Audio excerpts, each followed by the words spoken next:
selama kalian di Taiwan, informasi yang ada untuk pembuatan paspor misalnya kurang lengkap. Jadi kalian mau tahu ada atau tidak kira-kira cara pembuatan paspor bagi TKI yang di luar Taipei misalnya, ya kan? Itu permasalahannya.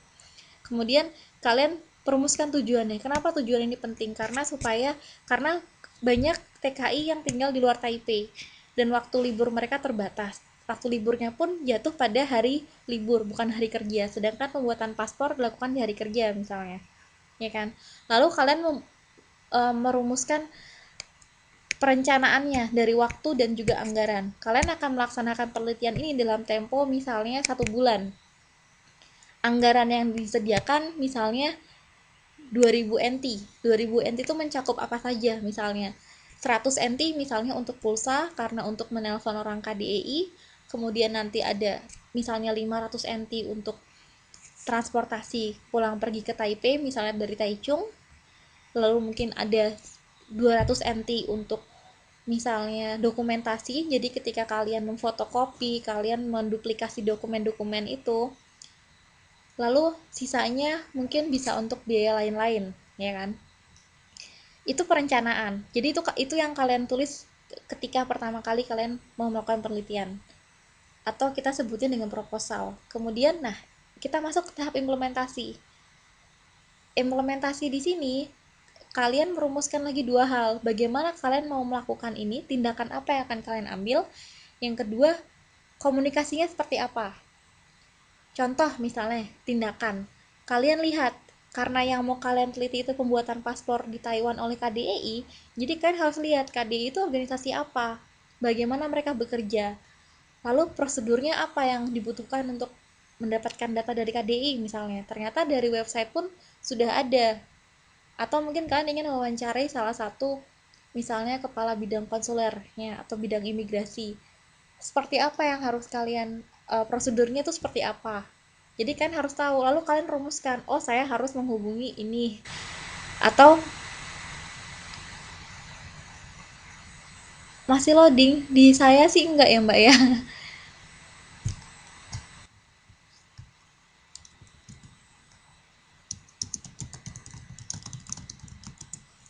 Lalu ketika iya betul, temanya di sekeliling kita aja, tidak usah yang terlalu sulit. Nanti kemudian kalian milih strategi komunikasinya seperti apa. Jadi bisa misalnya kalian akan, karena mungkin kalian maunya menggunakan metode interview, ya kan? Metode interview. Kemudian cara berkomunikasinya bagaimana? Jadi bisa misalnya kalian ketika mengajukan permohonan wawancara kepada, suaranya hilang. Waduh.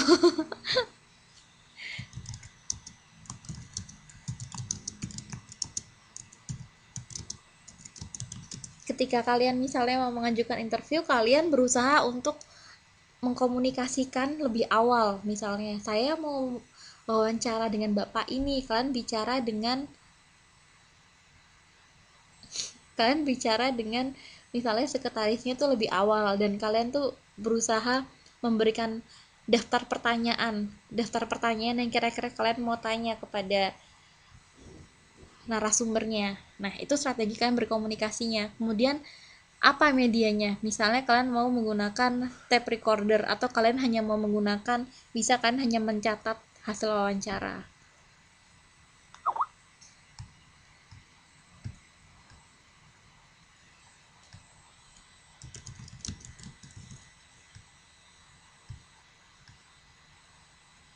Ada pertanyaan sampai sini? Atau mungkin kurang jelas?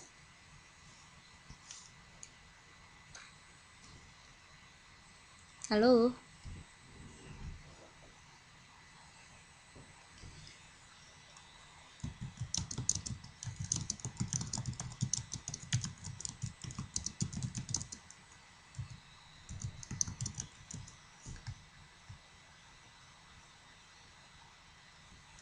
Oke.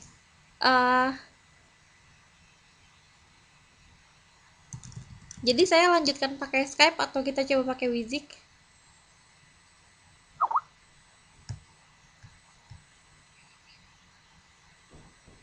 Oke, kita coba pakai Wizik ya.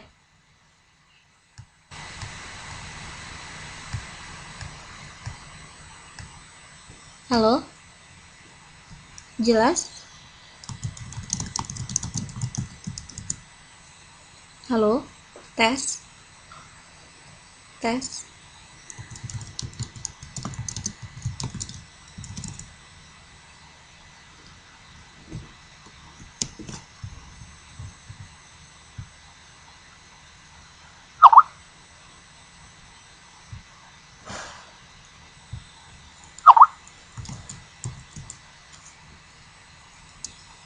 Halo.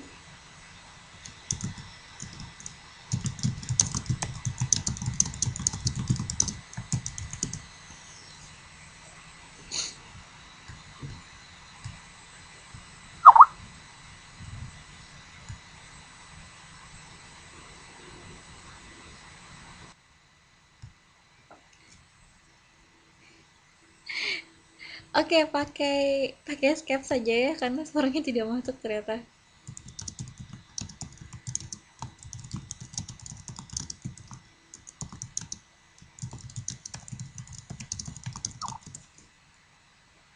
Oke, saya lanjutkan.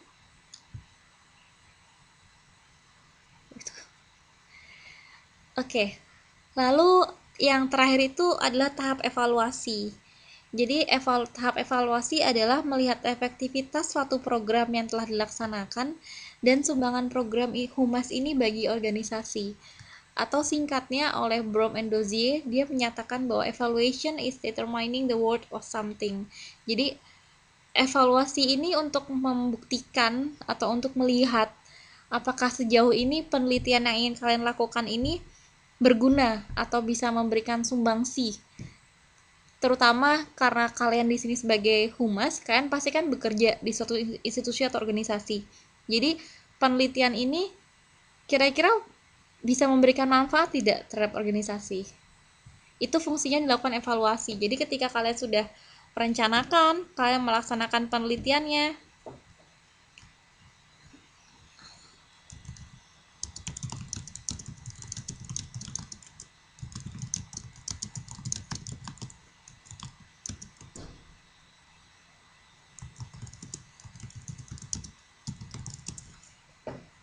Oke. Jadi setelah kalian melaksanakan penelitian tadi, kalian setelah itu akan evaluasi dari awal ketika kalian merencanakan sampai tahap pelaksanaan, kira-kira sesuai tidak dengan tujuan penelitian kalian dari awal? Dan apakah sejauh ini penelitian tersebut kira-kira berhasil atau tidak? Kalian mendapatkan hasilnya yang diinginkan atau tidak? Itu fungsinya evaluasi.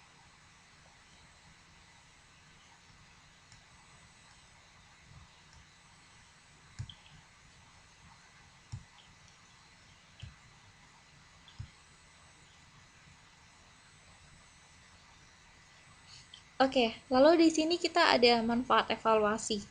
Manfaatnya itu apa? Yang pertama, misalnya memfokuskan usaha. Jadi, ketika kalian mengevaluasi, kalian akan tahu kira-kira apa yang kurang atau mungkin ada sesuatu yang justru tidak terkait dengan tujuan penelitian ataupun kegiatan penelitian. Jadi, ketika kalian tahu apa yang kurang atau mungkin apa yang salah, jadi kan akan lebih fokus.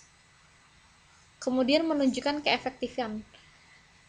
Dengan kalian mengevaluasi penelitiannya, kalian akan tahu apakah kira-kira dengan tadi misalnya penelitiannya dilakukan dengan cara interview, apakah ini hasilnya efektif?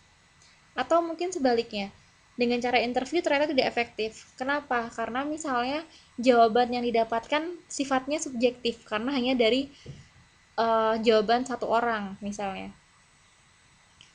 Jadi mungkin kalian akan menggunakan metode lain atau bisa juga dengan cara mengkombinasi dengan misalnya kan interview dan kalian mengadakan survei.